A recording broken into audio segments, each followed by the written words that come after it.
Hello friends, आज हम लोग प्रॉब्लम नंबर 2.1 का आई नंबर पार्ट करने जा रहे हैं। इसमें फूरियर ट्रांसफॉर्म निकलने जा रहे हैं। सिग्नल सिस्टम का चैप्टर 4 है। एलन लियोपेडियम बुक, हामिद नवाब, एलन विस्की, जो भी बोले, इसका फूरियर ट्रांसफॉर्म निकलना है। नॉर्मल तरीके से ही फूरियर ट्रांसफॉर्म निकलना है, ना तो पीरियोडिक है ना कुछ है। जनरल मेथड से यूज करके फूरियर ट्रांसफॉर्म इसका फाइंड करना है। कैसे करते हैं देखते हैं। एक्स जे ओमेगा का फॉर्मूला होता है minus infinity to infinity X T to the power minus J omega T D T. इस फॉर्मूले से इसका फूरियर ट्रांसफॉर्म निकलना है। लिमिट हमारा 0 to 1 हो जाएगा, क्योंकि बाकी सारे सभी जगह पे 0 है। तो एक्स जे ओमेगा की वैल्यू हो जाएगी 0 to 1 माइनस टी स्क्वायर। इसका इंटीग्रेशन करने में ही लोगों को समस्या आती है, बाकी तो इसमें कुछ जानने है नहीं। और इंटीग्रेशन को भी हम आसान बना दे रहे हैं।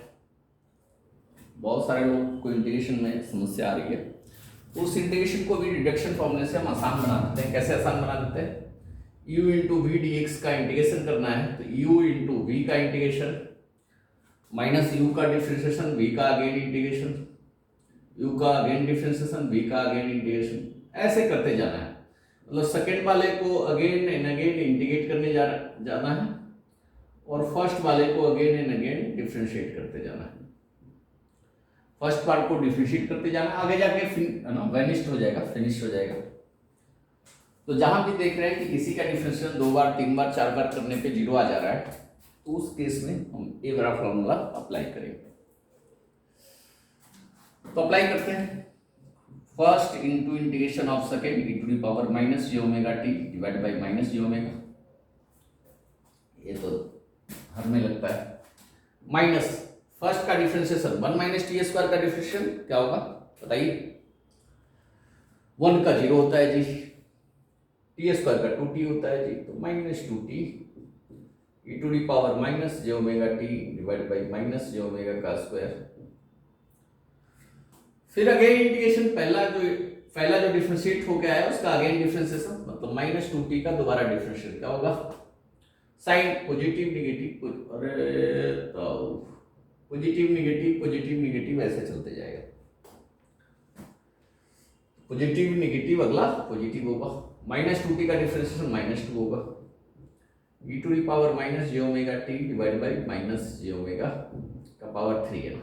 एक बार और इंटीग्रेशन होगा तो माइनस जे ओमेगा से फिर डिवाइड होगा तो पावर 3 हो जाएगा। अगला माइनस करके इसका डिफरेंशिएशन माइनस 2 का डिफरेंशिएशन करेंगे तो 0 हो जाएगा, तो आगे का टर्म 0 ही होगा। लिमिट है हमारा 0 to 1। अब समस्या यही, गलती मिस्टेक यहीं पे होता है कि यहीं पे हम लिमिट पुट करने लगते हैं और इतने सारे माइनस साइन आ जाता है कि हौच पौच हो जाते हैं। और माइनस ऐसी चीज है कि कहीं ना कहीं मिस्टेक हो ही जाएगा।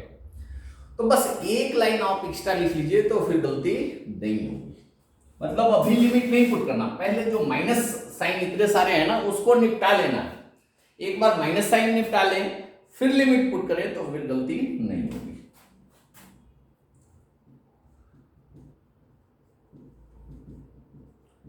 इसमें तो कोई चेंज नहीं करना है।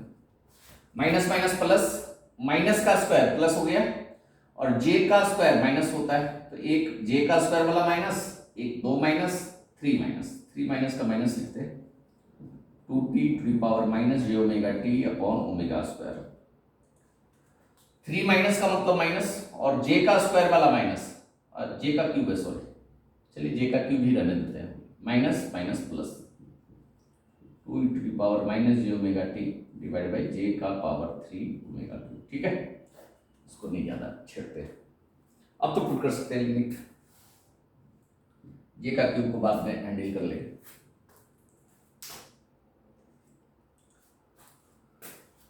लिमिट पुट किया जाए।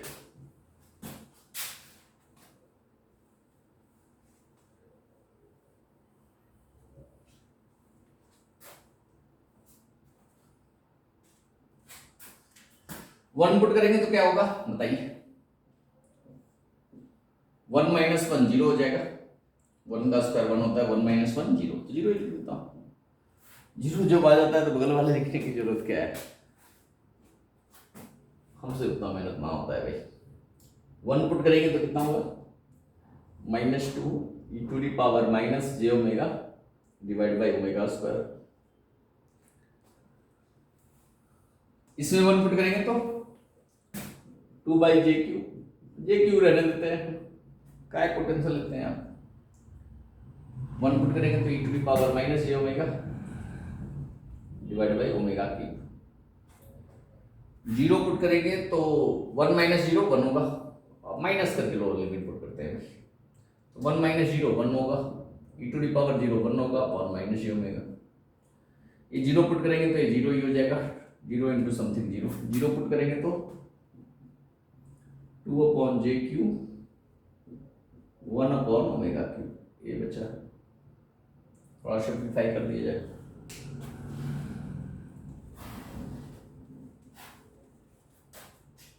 क्या आएगा भाई, ओमेगा स्क्वायर का तो एक ही टर्म है भाई, और जे ओमेगा का भी एक ही टर्म है जी। तो बचेगा तो सिर्फ ओमेगा क्यूब को कॉमन लेना पड़ेगा, -2 upon omega square e to the power minus J omega, minus minus plus 1 by J omega, और 2 बाई ओमेगा क्यूब कॉमन ले लें तो बचेगा e to the power minus J omega upon J cube. यहाँ भी जे cube था क्या, इस वाले में भी जे क्यूब था और लोअर वाले में भी जे क्यूब, तो जे क्यूब बाहर ले लेते हैं।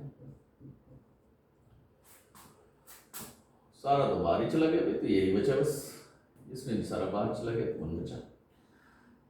1 equal to J to the power 4 होता है ना जी, जे टू दी पावर 4 को 1 लिख सकते हैं, तो 1 by J cube equal to J to the power 4 by J cube, मतलब जे हो जाएगा, ऊपर जाके जे बन जाएगा, तो ऐसा लिख सकते हैं। -2 e to the power minus J omega upon omega square plus 1 by J omega plus 2j upon omega cube 1 plus e to the power minus J omega. ये आंसर हो गया। प्लॉट वगैरह करना होगा तो मैग्नीट्यूड फेज निकालेंगे होगा तो बहुत लेंदी हो जाएगा ना, तो उसको चक्रों में नहीं पढ़ना। हाँ, रियल पार्ट का प्लॉट करना है तो रियल पार्ट में कुछ कम ही पार्ट आएगा ना, इसमें -2 upon 2 cos omega upon omega square है, इसमें साइन वाला टर्म रियल पार्ट में आएगा, तो रियल पार्ट अलग और इमेजिनरी पार्ट अलग, ऐसा प्लॉट कर सकते हैं। अगर मैग्नीट्यूड और फेज प्लॉट करेंगे तब तो बहुत कॉम्प्लेक्स आ जाएगा, तो उतने झंझटों में नहीं पड़ना है, आपको कंसेप्ट से मतलब होना चाहिए, कैलकुलेशन के पीछे नहीं भागना चाहिए। तो समझ लिया आपने। अभी भी एक प्रॉब्लम बाकी है इस वाले पार्ट में, 4.21 में एक प्रॉब्लम अभी और बाकी है, ऐसा पता चला है, अज्ञात सोर्सों से पता चला है ऐसा एक बाकी है। कोई नहीं, नेक्स्ट वीडियो में उसे भी कंप्लीट कर लेंगे। मिलते हैं, रब्बा खैर।